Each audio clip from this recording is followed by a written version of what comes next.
Olá pessoas, eu sou Maurício dos Reis, professor de Física e hoje com baita calor. Bom, o vídeo de hoje é o primeiro da série sobre máquinas térmicas. Nessa série a gente vai entender os princípios de funcionamento e a importância histórica desses artefatos que foram responsáveis por nos trazer até a civilização industrial que nós somos hoje. Bom, nesse vídeo introdutório nós vamos ver a diferença entre os conceitos científicos de calor e temperatura, e especialmente a diferença que esses conceitos têm na ciência e no nosso dia a dia. Bom, mas antes disso, a gente vai falar sobre uma pequena armadilha mental que às vezes pega a gente e faz com que a ciência se torne mais... faz com que a ciência pareça mais difícil do que ela realmente é, tá bom? Primeiro eu quero que vocês tenham em mente que o nosso pensamento se forma através de palavras. E nós, brasileiros, pensamos naturalmente em língua portuguesa. Quando eu falo a palavra cadeira, forma-se um pensamento na sua cabeça sobre uma cadeira. E todo mundo sabe do que eu estou falando. Então, nós associamos palavras a conceitos, expressamos conceitos através de palavras.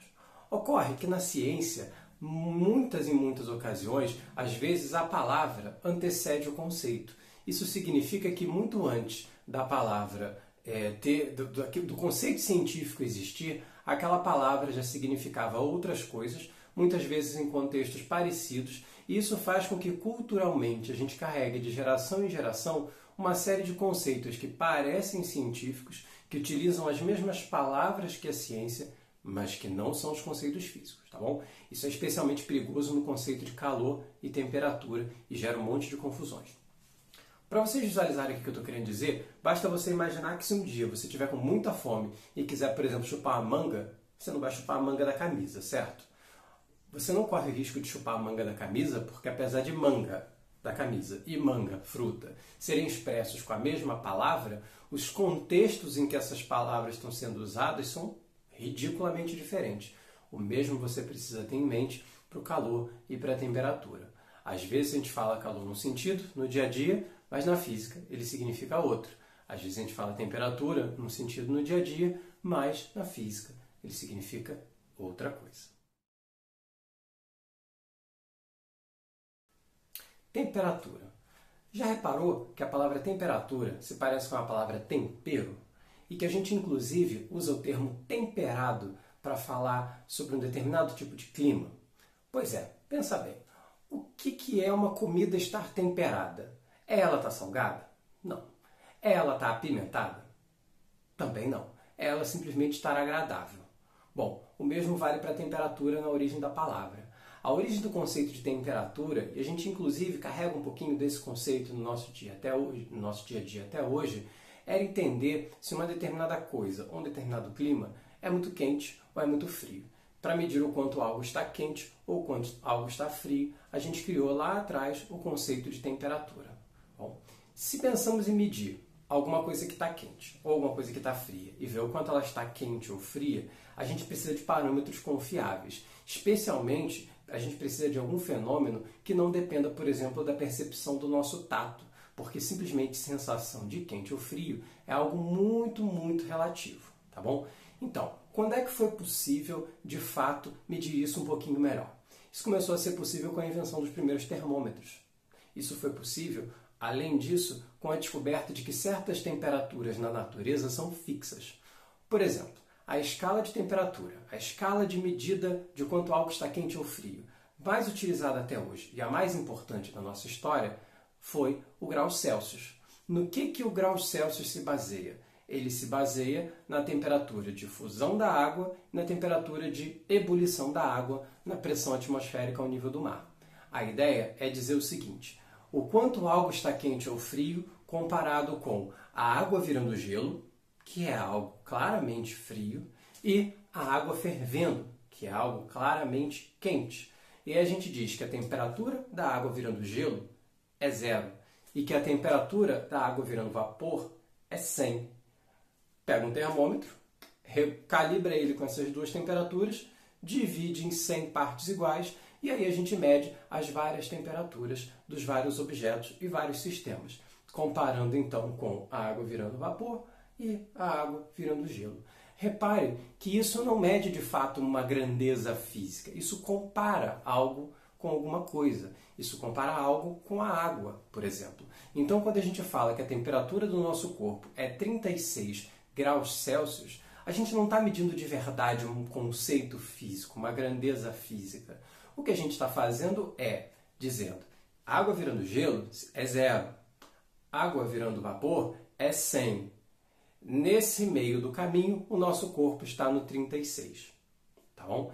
Repare que não é uma medida absoluta, é uma medida arbitrária. Quando é que foi possível ter medidas absolutas de temperatura e, de fato, chegar a uma grandeza física temperatura? Foi possível a partir do momento em que a gente começou a associar a temperatura de um corpo não ao quanto ele está quente ou frio, simplesmente, o que pode induzir alguns erros às vezes, mas à energia interna que aquele sistema tem. A ideia é que cada sistema é composto por partículas, essas partículas têm um certo movimento, esse movimento faz com que elas tenham uma certa energia interna. E essa energia interna pode ser muito alta ou muito baixa. O que a gente começou a fazer então foi associar a temperatura de um sistema à quantidade de energia interna que ele tem. E com isso foi possível ter uma escala de medidas absoluta para a temperatura. E foi assim que o Lord Kelvin, lá atrás, ao criar a escala dele, definiu que o ponto zero seria o ponto de energia mínima que um sistema poderia ter. Tá? Então a ideia é que, com base nesse princípio, a temperatura não é mais o quanto algo está quente ou frio. A temperatura é simplesmente uma média do grau de agitação das partículas de um sistema. Quanto mais agitadas aquelas partículas estão, mais energia elas têm. Quanto mais energia elas têm, maior é a temperatura delas. Assim, o Lord Kelvin foi capaz de determinar uma escala de medida de temperatura que a gente usa como padrão científico até hoje, que a gente chama de Kelvin, em homenagem a ele, onde o zero de temperatura seria de fato zero temperatura, zero energia, zero agitação, e não simplesmente um parâmetro arbitrário. E para converter temperaturas de Kelvin para graus Celsius ou vice-versa, por exemplo, se a temperatura aqui no ambiente agora é 27 graus Celsius, quanto vale isso em Kelvin, que é o padrão científico?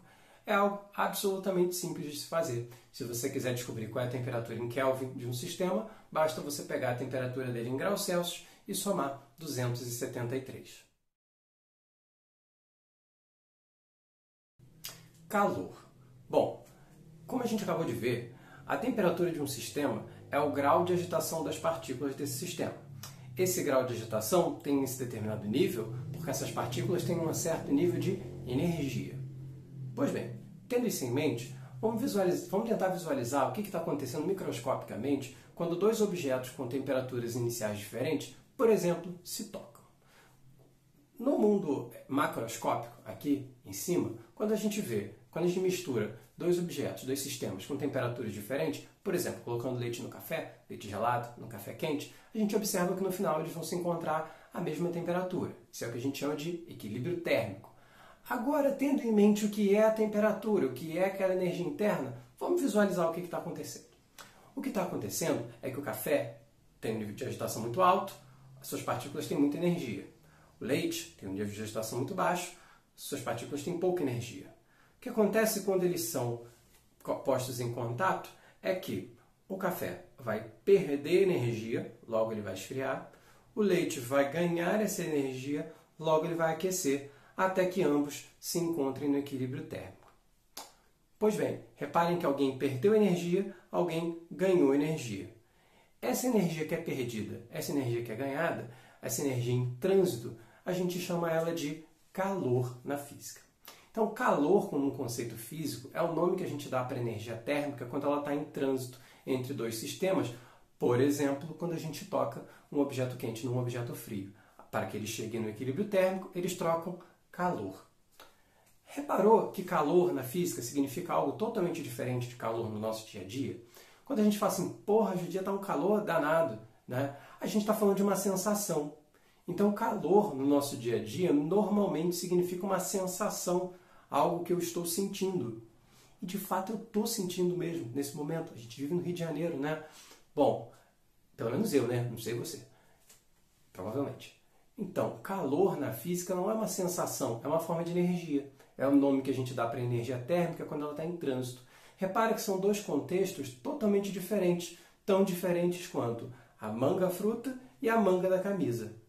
Ou seja, tá errado você virar e falar assim, pô, hoje está um calor danado.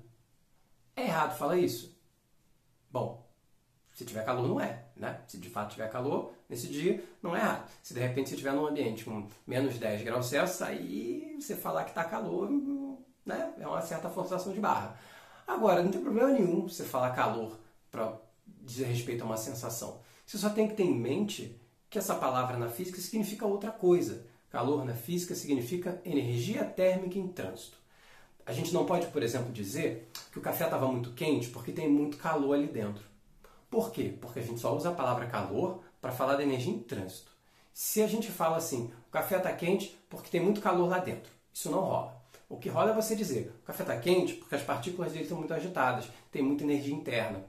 Aí sim, tá bom? Então vamos lá, calor no dia a dia é uma sensação, calor na física é uma energia, mas não é uma energia qualquer, é uma energia em trânsito. E aí, entendeu? Que tal praticar um pouco e fazer alguns exercícios? Ah, não se esquece de curtir o vídeo, se inscrever no canal. Bom, fazer esses esquemas aí que você sabe como é que funciona. Valeu? Até a próxima!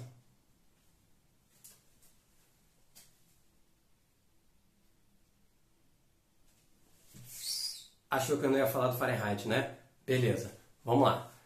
Graus Fahrenheit. Ali onde o filho chora e a mãe não vê. Bom, primeiro eu vou falar para você não se assustar com graus Fahrenheit.